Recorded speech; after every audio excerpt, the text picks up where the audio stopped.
Hey everybody, this is the Sliders Review, and I'm here today to talk to you about how James Gunn hates the Tim Burton's Batman movies, Batman and Batman Return. Oh, Jimmy, boy, why can't you just shut your mouth? Stay your behind off Twitter. So, about a decade ago, he went running off the mouth like usual about stuff he doesn't like, and he ranted for a very long time about the Tim Burton Batman movie. Basically, he just ripped them to shreds. He literally hates those movies.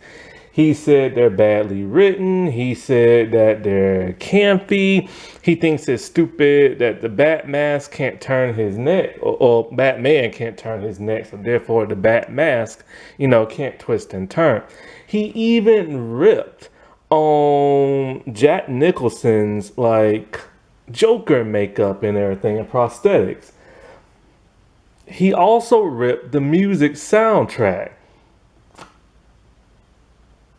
Dude, has he never watched any of his Guardian movies? Like, seriously, did he not watch his own Suicide Squad movie?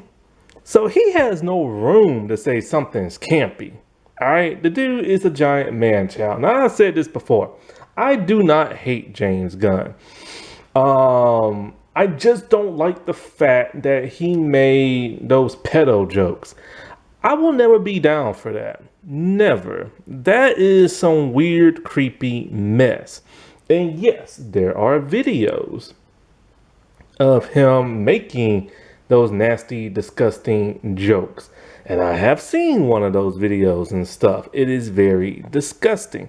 He is a very peculiar man, especially with those weird parties he goes to and stuff. But as long as he never touched the kid, so far that we don't know, fine. I don't hate his behind. But I am very disturbed by his behind. And I do not trust his behind. Why? I've said it before. You can't trust nobody with beady eyes. You just can't. And this dude is a liar and everything. And he has lied multiple times to people to their faces. David Ayer, when it comes to his Suicide Squad movie, the Ayer cut. Gal Gadot, when it comes to her staying as Wonder Woman. Ben Affleck, when it's about, he's going to direct the future DC movie and stuff.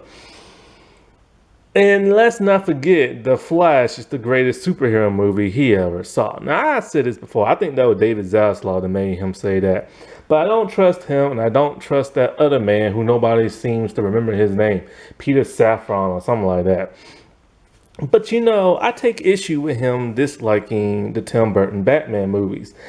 He also talked about how the Joker killed Bruce's parents. Now, I will admit, those movies are not perfect. They are literally comic book adaptations where Tim Burton wanted to do his own thing. He wanted to tie things in closer with the whole Joker relationship and Batman. It's diversive. When I saw that, I assumed, Joker killed Batman's parents. I never knew. See, I grew up watching the Adam West show when I was a kid, when it was in reruns. Then I watched the movie and I'm just like, I didn't even know his parents died. Then you watch the animated series, which I'll get to in a little bit, and it's Joe Chill. No, you don't find out it's Joe Chill. You don't find out until the Justice League show, Justice League Unlimited. And that's when I found out as an adult that Joe Chill killed that dude's parents and stuff. Because I never knew. And, and I understand why people are mad about the whole Joker killing Batman's parents. Now that I know who really did, I'm just kind of that sucks they changed it. But I get why they changed it. And he can't piss on that, because when it came to the second Guardian movie, Star-Lord is not a celestial being. He is not related to, Ego, the Living Planet? He changed that to better his story. So he is a hypocrite.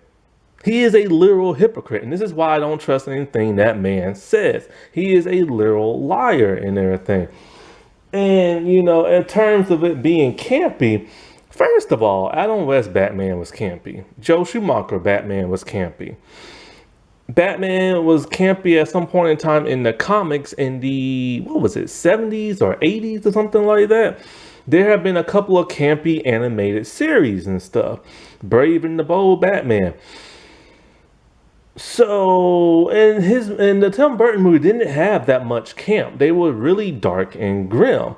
Have he seen the Guardian movies? They're nothing but campiness and silliness from a comic book series that used to take their source material very seriously, and then he injected all that man baby humor into it. The man is a literal hypocrite and stuff. As for the music and the soundtrack, man, come on now. Who doesn't love the Batman soundtrack? That amazing theme and everything. Prince singing that like 18, what was it, 1980, no, what was it, 1989 or 1999 song or something like that.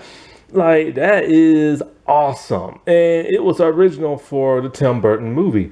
What does James Gunn does? He rips like really famous music from like the 80s and stuff, and he puts it in his movies and stuff. And ain't nobody making no songs for his movie and stuff. But like I said before, the Batman movies, I love them to death. I grew up with them. They did change a lot, but they changed it sometimes for the better. Like Catwoman, like that was so cool when she had 9 lives. Penguin, that was so cool. He looked like an actual penguin and everything. And the Joker having a permanent smile on his face. That was very creative what Tim Burton did, And it's a whole lot better than what Matt Reeves did in the Batman deleted scene with that weird looking Joker and stuff. But you know what? This man can piss on that all he wants, but at the end of the day, people are always going to remember Tim Burton for his great movies. At the end of the day, people are going to remember James Gunn for multiple different things. Either people love his Marvel movies or they don't. Either people hate him because he's not Zack Snyder. Either people's going to hate him because of like the whole pedo joke thing. Or, whatever his DCU is going to look like. We don't know that's going to be a success or a failure in everything because it hasn't came out yet. And he better hope and pray Superman Legacy is phenomenal, because if it's not, I think he's done.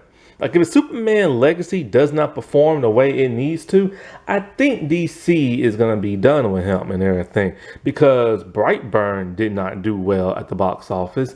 His Suicide Squad movie, which I did enjoy and own on DVD, it too did not do well in the box office. So he's down 2 and he needs a win.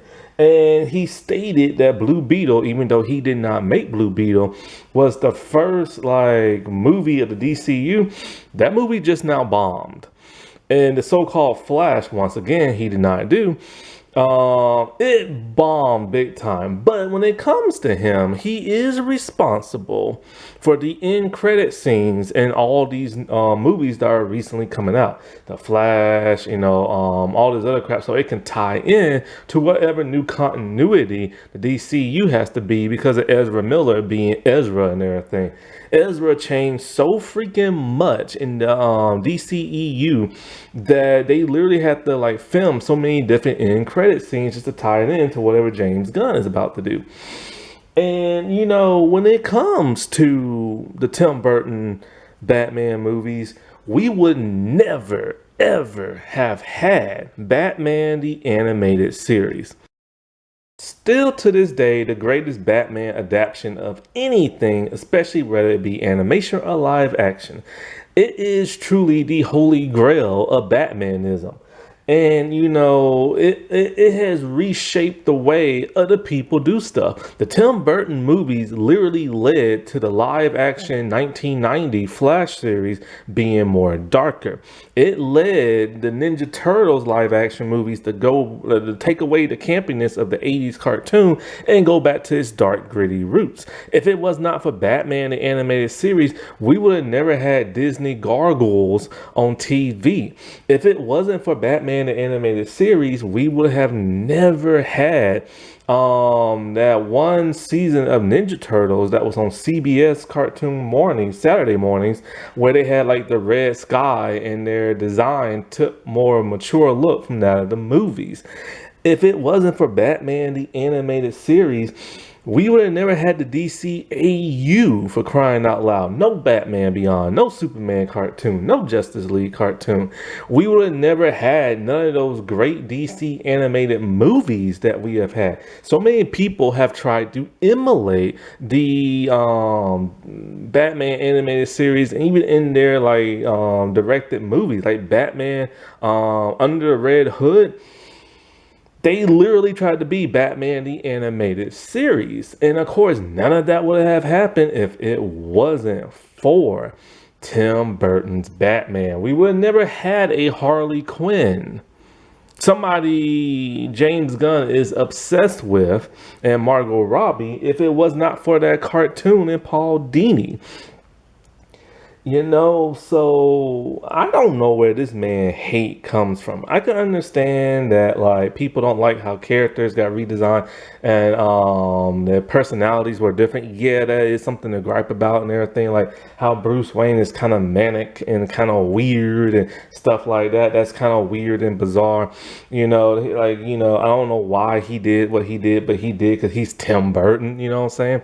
As for like the neck not moving. Dude, this is the first time they ever made a costume like that. Nobody else was making costumes like that at the time. So they didn't know how to make the neck move and everything. And it took literally the Dark Knight, not Batman Begins, but the Dark Knight to make the neck move and everything. And, that's like literally how long it literally took. It took like, about what, 19 years or something like that, I think? No, I'll get my numbers mixed up. 11 years or so. When did that movie come out? Probably 14, 15 years. It took like that, like much time just for like, the neck to move and everything. And something else I was going to say, but I completely forgot. Oh wow, I really did forget my train of thought when I went to the head not moving around and stuff. But like, seriously, we wouldn't have all this great stuff if it wasn't for that movie in the way, it was presented and stuff. And if he wants to gripe about the how the characters were portrayed, that's fine and everything. But those movies were exactly what we needed at that time to get things like kickstarted. Look at the X-Men Fox movies. They're wearing all black suits. Gee, I wonder where they got that from. You know what I'm saying? And, even Blade took some inspiration from Batman, Tim Burton movies. Because when Blade first started in the comics, he dressed like a regular man in the 70s. He was wearing like a green jacket, a red shirt, and wooden stakes. And then here comes Blade with the black leather and, the silver and all this other stuff.